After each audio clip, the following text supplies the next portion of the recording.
Oh, so I'm waiting for some fishing rods and fishing lines to do some things, so I'm going to do a little side project. So we've got a tree here that a woodpecker's kind of gone to town at. So we're going to seal up the holes and make it a little harder for him to get at, and also stop any other moisture and insects from getting in. So the bark protects the tree from insects, moisture, and other pests and diseases. But when the woodpeckers compromise it like this, water can get in and cause it to rot from the inside, and you wouldn't know. So you can have a hollow section inside the tree, and then all of a sudden the tree falls over, and you kind of don't know why. So what we're going to do is fill this up with spray foam. So just the plain great stuff spray foam that you get at Home Depot, Canadian Tire, Home Hardware, Lowe's, wherever. And we're going to fill it in and let it cure. After we fill in and let it cure, it's going to expand out past the holes. We're going to cut it off with a knife and then put an artificial bark on. So this artificial bark is a product called lac balsam. It's available at most hardware stores and garden centers, at least in Canada. I'm not sure about the States. I definitely know it's available in Europe. These just come with Portuguese and Spanish labels on it before. So yeah, so what we're going to do is we're going to fill this in, and then we're going to probably let it cure. Probably going to take most of the day, probably tomorrow to do. Then we're going to shave it off so it's flush with the bark, and then put the lac balsam on.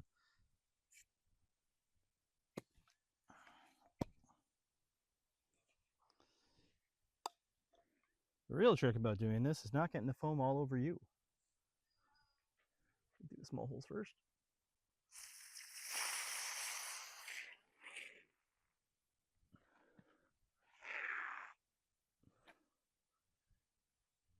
That's an old hole. Now, if you have an old hole that doesn't looks like it's scabbed over, starting to scab over, or the leaves or the edges of the bark starting to curl in, you can leave them alone because the tree's starting to heal.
All right, so that's that tree.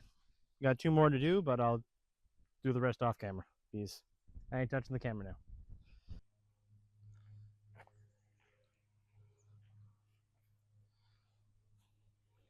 All right, so we've left this for an entire day to let it cure.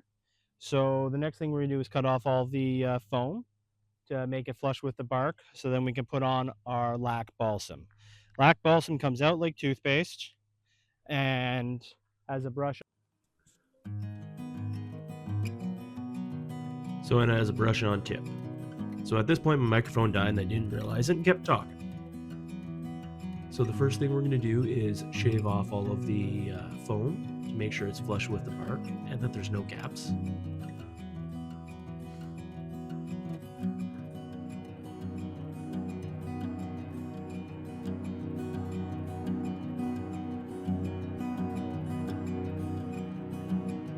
And you want to make sure you have a sharp knife for this, otherwise it's going to start pulling the plug out.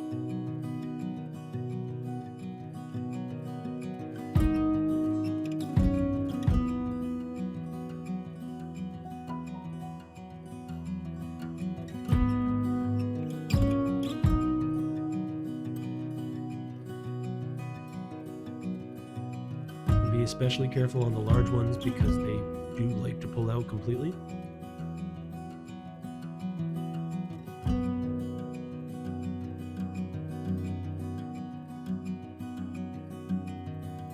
So now we're going to start applying the lac balsam. So you're going to want to do a thin film overlapping the wound to make sure that there's no gaps or cracks for any water or air to get in. If you put it on too thick, it's never going to cure properly and it doesn't start to let the tree heal.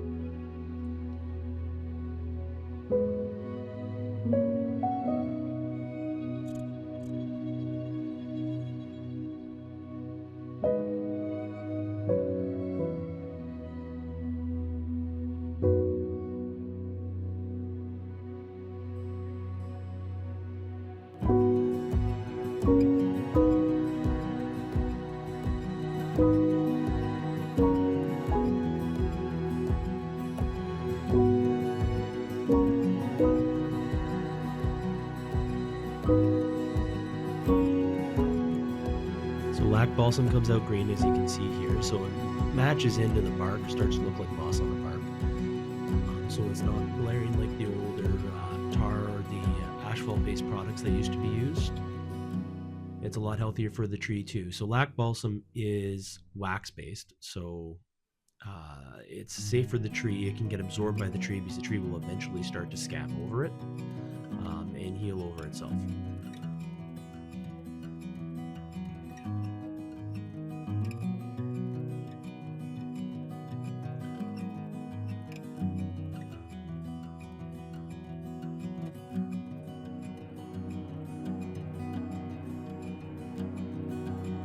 I'm starting to run out of lac balsam because I put it on a little too thick in a few spots.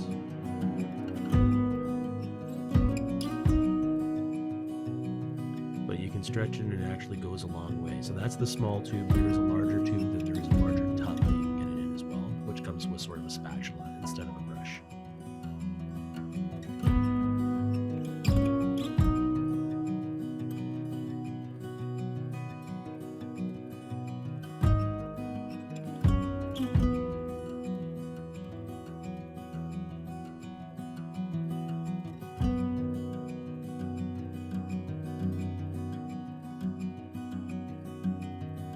So as we're finishing this up, if you have any questions or comments about this or want me to do any more how-tos on pruning or horticulture, let me know, because that is actually my day job. And I'm going to thank everybody for watching. Sorry about the mic deficiencies. But yeah, we'll see you on the next one.